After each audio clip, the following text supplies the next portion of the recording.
driver वाला हमारे नया गाड़ी बाटे बढ़िया सुरक्षित चले है जइए ड्राइवर साहब आइले तो एक जने के जोत नहीं लागल पहले कहता जे चली ना राउंड गाड़ी बढ़िया बनाए है तो हमारे खेत जोत दे ड्राइवर साहब के मालिक साहब गाड़ी तो जल्दी इनका खेत जोत के आएगा यार जब गाड़ी पर बैठले गाड़ी स्टार्ट करके चल रहे जोत नहीं करे खतरा मन को सब पीछे तो चल रहे देखे खतरा अब जैसे खेत नहीं पहुंचत रहे जब फोन पर मोड़ लेते रहे आकर बन गया बस लेटर तो बैठे ना कल गाड़ी भाग भाग खाए लगा डेढ़ घंटा पहले ही रहले मालिक साहब कर रहे घासड़ी वाला उधर ये तो हमारा गाड़ी के सरका देवे है ड्राइवर साहब घर का फोन रहे दिन में 5 गो ड्राइवर बदलाई ले गाड़ी चले ना सका 3 साल गलू गाड़ी के गैरेज में लगल वही समय मेरे गाड़ी देखी ना तो कहीं कि हमारे गांव में आदमी एखन ये सोरहनिया मत ना हो बस नहीं पूरे गाड़ी गैरेज में लगले रह जाए ओइ चक्कर भाई के कुकुर सब गइले काशी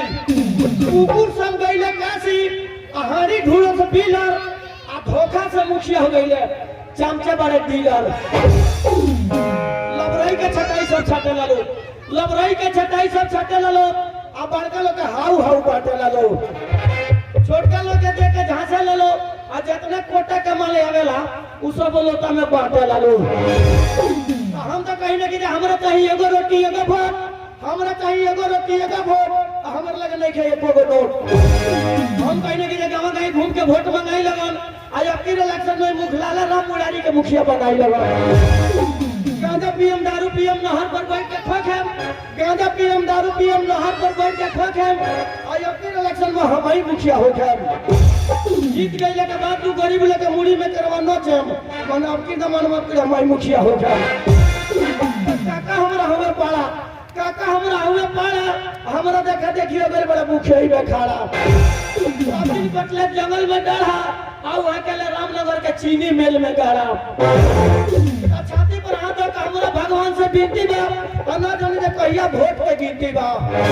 सोचले बनी ने जीत जाम का जान बाजा साज के हार जाम टाइम बोला तो मैं से कायर में लाभ के आजकल देखी लेकिन पढ़ा लिखल अलग रहता तले बेसी उठे छाक वाला मुखिया में खरिया जाता लो गाला पूंजी रुपया पैसा होके चाहे ना होके 3 खाना दोहरो बेच के खरिया जाता लो लागत तो हारा तो कहत लग हमर पार्टी जाके वोट न दला तो हम हार गइली है तो लग बचाव तो दोस्त 3 दिन मान्य पर पटाई रहत होश न होत तो कहत लगा हमर पार्टी जाके वोट न दला से हारियो गइनी हमर 3 खाना गोहर हो गई पढ़ला लोग सोचत है पढ़ल लिखल अइले ने घर मुखिया में खरिया में के वोट दिया जाओ तो हमनी के पूरा वोट खराब हो जाएगी वही से भाई उन लोग वोट न दला हम सोचत नहीं जे सब कोई मुखिया में खरिया जाता हम सोचते हैं कि हम उठ जा ना उठ हम खरिया जाता रे आ तो बर्मा जी गाछ लगल झौवा के बर्मा जी गाछ लगल झौवा के ऊपर जल में गले कौवा के कौवा लगल लकड़ी का हार तब जल में जात के लोहार भाई लोहा पीट पीट के बनव लगल तलवार तब जल में जात के तलवार भाई बोले गल धनिया तब जल में डंटी मारे वाला बनिया तो भाई कहल लइका हमार तब जलम ले जात के चमार चमार भाई पहले लोग गाजरा तब जलम ले पासवान भाई हाजरा पासवान भाई हाजरा में की जगह ना पड़ गई कुसहर तो नदी में से रोल चले लोग मुसहर मुसहर भाई बूस कोड़त कोड़त भाई लन्नी जानवर तब जलम ले करिया करिया धांगर धांगर भाई पहले लोग भाई तब जलम ले वाही भाई कान छोड़ल धूरा तब जलम ले झगड़ा करे वाला तूरा भाई पी लगलो दारू तब जलंगलो दोन में थारू थारू भाई बानो लहाड़ी तब जलंगलो नेपाल में पहाड़ी पहाड़ी भाई कहलो जय मां काली तब बंगाल से छाप देलो बिहार में बंगाली बंगाली भाई लोहा देलो कोनार तब जलंगले भाई उ कोई के न हलो वो हलो सोनार आगे जे बोलो तनी तो हो जाई मार एगो हमरा तरफ से गाना सुने लगे फिल्म के ना हथिया का पांव आ गाना के बोल जंगल झाड़ी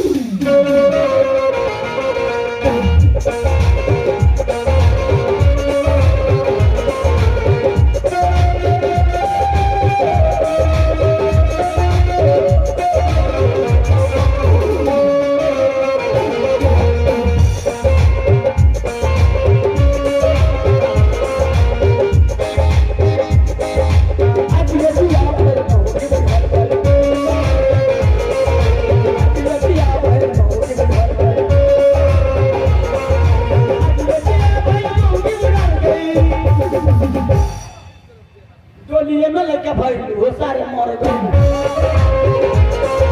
गोलियों में लड़का भाई वो सारे मर गए गोलियों में लड़का भाई वो सारे मर गए एक एक कट्ठा खेत रहे मर गई दो एक एक कट्ठा खेत रहे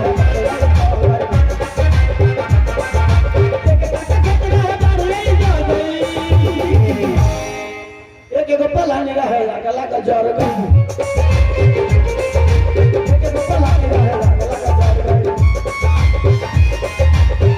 पलानी रहे गला का जर गई ओ मेरे को बूढ़ रहे ताचिया के मर गई ओ मेरे को बूढ़ रहे ओ मेरे को बूढ़ रहे ताचिया के मर गई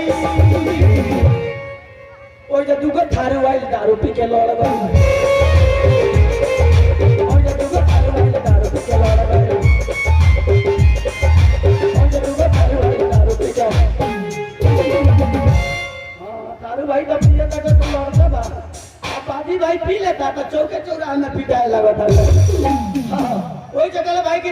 बीड़ी मांगे दही चिवड़ा बीड़ी मांगे दही चिवड़ा गांजा मांगे घी आ दारू मांगे चप्पल जूता हिम्मत हो के तब पियो बिना हिम्मत के चले वाला नहीं है नीतीश जी इतना दारू बंद कर ले लेकिन हिम्मत वाला लोग मानत तो नहीं है वहाँ तक जेल जा मचा जुर्माना भरम लेकिन बिना पिए ना माने सब रही से स्टार्ट कर देता लोग वही चक्कर डिश माइन डिश बोकिंग 10 गुगनी बोतल एंड गिलास हम जात के चमा रहे 4 बोतल पी के आई ना वही चक्कर भाई की यादो एक बोतल दुसाद 2 बोतल डेली 3 बोतल चमार 4 बोतल आ पंडित जी पिए लो 5 बोतल आ चौधरी 14 बोतल है थारू के था है ना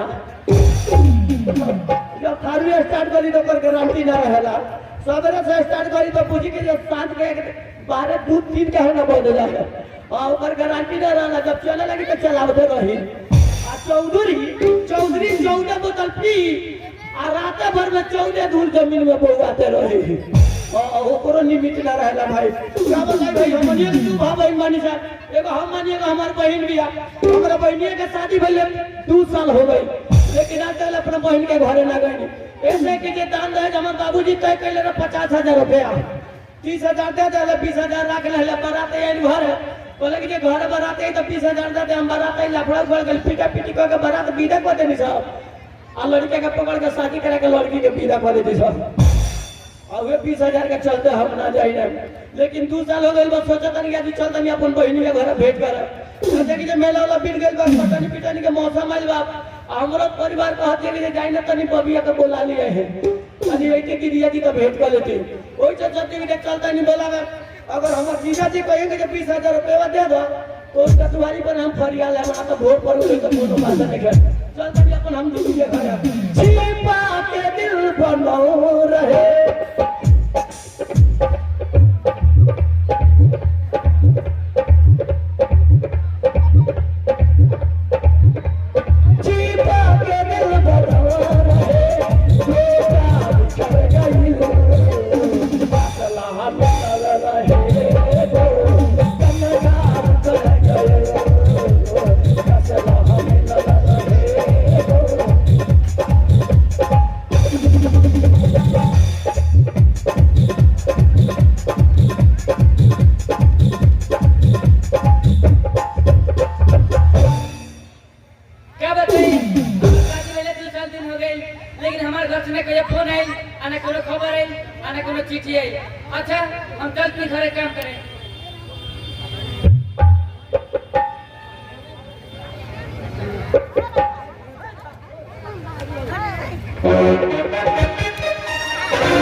तीनों आदमी टीका धारिए बैठल बाटे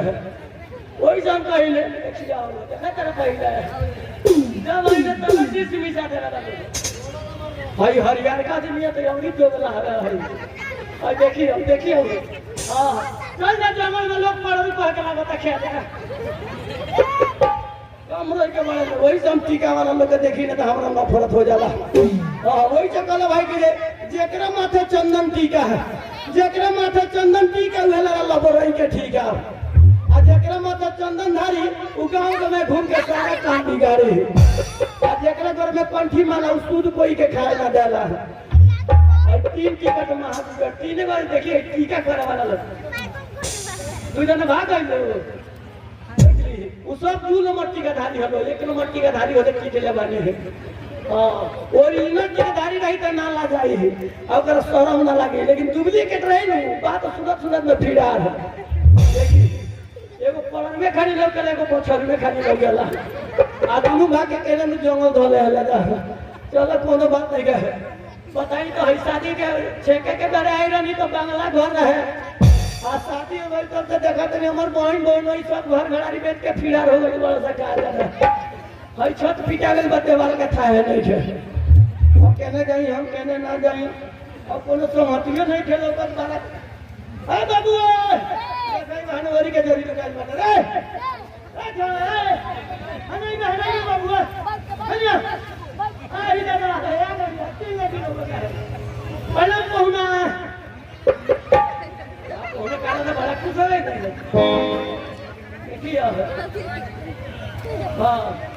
बोली मत मुंह बंद करे खाली दो तो लोग बता दे एगो ताना लगल बाटे चिन्हा तानी हमरा के ए जी लेनी रवा बरतिया में रवा गई रहनी आए ना देखनी हमरा के देखनी आए ए तुम लोग कहां चिन्हा तानी लेकिन रवा का हम जाना तानी क्या तरह हमर भाई मरना तंगे लला तो हमर भाई मारा तो मौसी के बेटा पैंट